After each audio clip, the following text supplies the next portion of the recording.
Cosa devo dirvi, amici? Quando leggo questa H, questo logo, mi parte l'ormone.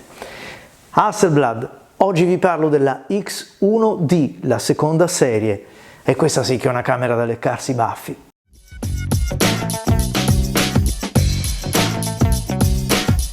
Grazie RC Foto Livorno, a Luca e Gabriele, due veri appassionati di fotografia che vendono anche articoli fotografici, già perché non gli farebbe fare nessuno di mettersi in negozio e quindi di vincolare migliaia di euro per una camera così particolare che molti non conoscono nemmeno, anzi poi il medio formato digitale, ma a chi interessa, a cosa serve ed è davvero così più performante rispetto agli ultimi full frame da 50-60 megapixel? È quello che scopriremo oggi in questa video recensione.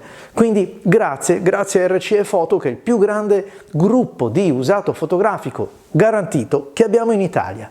La potremmo definire un piccolo capolavoro e, come tutti i capolavori, molto spesso viaggia a senso unico sul suo binario, una fotocamera nata per lavorare prevalentemente in studio. Ritornerò su questo argomento perché dire così sembra che questa camera lavori bene solo sul cavalletto con la luce artificiale. Non è così, però c'è comunque qualche cosa dietro che vale la pena essere spiegata. Un piccolo capolavoro perché non mi è mai capitato, dico in tanti anni, di trovare una finezza tonale nel display e, per meglio dire, una corresponsione fra ciò che i miei occhi vedono e quello che il sensore mi fa vedere attraverso il display, attraverso il mirino. Difficilmente ho trovato questa corresponsione, quindi significa essere avvantaggiati 10-100 volte rispetto a qualsiasi altro sistema, perché diciamo la verità, è vero che attraverso il mirino galileiano delle reflex piccolo formato si vedeva esattamente quello che percepivano i nostri occhi, cioè dettato solamente dalla luce, però per quanto luminoso era piccolo e c'erano tutti i problemi di messa a fuoco, soprattutto per coloro che, andando avanti con gli anni, come il sottoscritto, cominciano ad avere.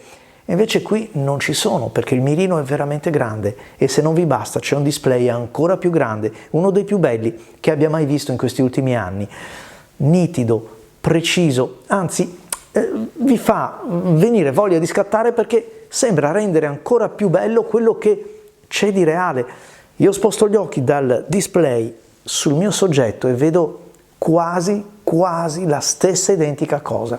E un'altra cosa che mi ha colpito molto e chiaramente fa la felicità di ogni fotografo è quello che, quando vado a intervenire sull'esposizione, sovra o sotto esposizione, la macchina mi fa vedere fedelmente quello che è una sottoesposizione e non fa come la maggior parte di tutte le mirrorless, scurisce un po' il monitor o il mirino e tanto vale. No, qui c'è un algoritmo sulla compensazione dei colori e delle luci soprattutto, che regala tanta verità in quello che inquadriamo.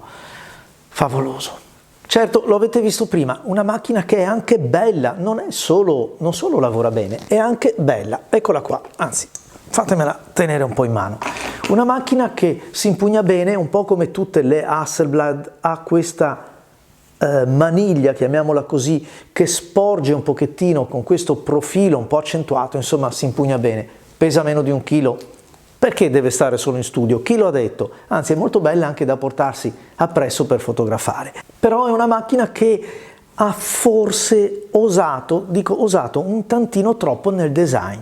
Beh, del resto, se pensiamo alle prime 500, a questi cubi fantastici che erano sostanzialmente delle scatole alle quali venivano applicati un obiettivo e un magazzino e anche un mirino, diciamo la verità, quindi un oggetto di design assoluto, anche qui si è voluto mantenere questa filosofia costruttiva, cioè coniugare un'eleganza estetica con quella che poi è la raffinatezza dello scatto, però forse anche un tantino troppo, perché alla fin fine abbiamo il comando di accensione, bello, arancione, satinato, abbiamo il comando della modalità, lo avete visto, viene annegato completamente, si rilascia a scatto e tanto ruotiamo qui guardando sulla ghiera i simboli, ma tanto di più li vediamo anche amplificati e molto più leggibili nel display man mano che andiamo a spostarli.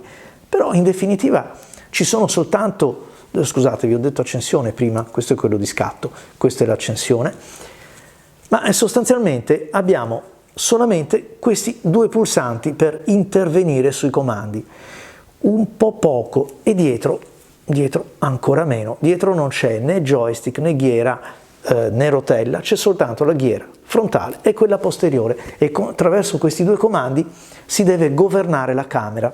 Allora qui sì che comincio a capire che è una camera nata per lo studio, perché ad esempio scattando in modalità AV, ma così come con le altre modalità, ci manca sempre un comando per la compensazione, perlomeno un comando diretto per spostarci tutti i vari parametri, quantomeno tempo, diaframma e esposizione se lavoriamo, ripeto, in modalità diverse.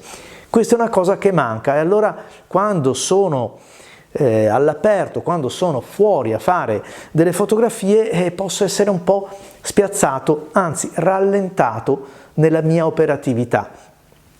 Non solo, è una macchina che alla fin fine gira che ti rigira, si lavora in manuale, perché in studio una volta che hai impostato le luci, con quello si lavora, compensando un po' col diaframma, col tempo, grazie anche a questo bellissimo mirino.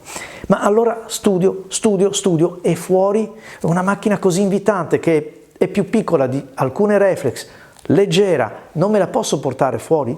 Ma certo, è un po' come comprarsi una fuoriserie, una bella Lamborghini, facciamo un esempio, e andarci a prendere il caffè.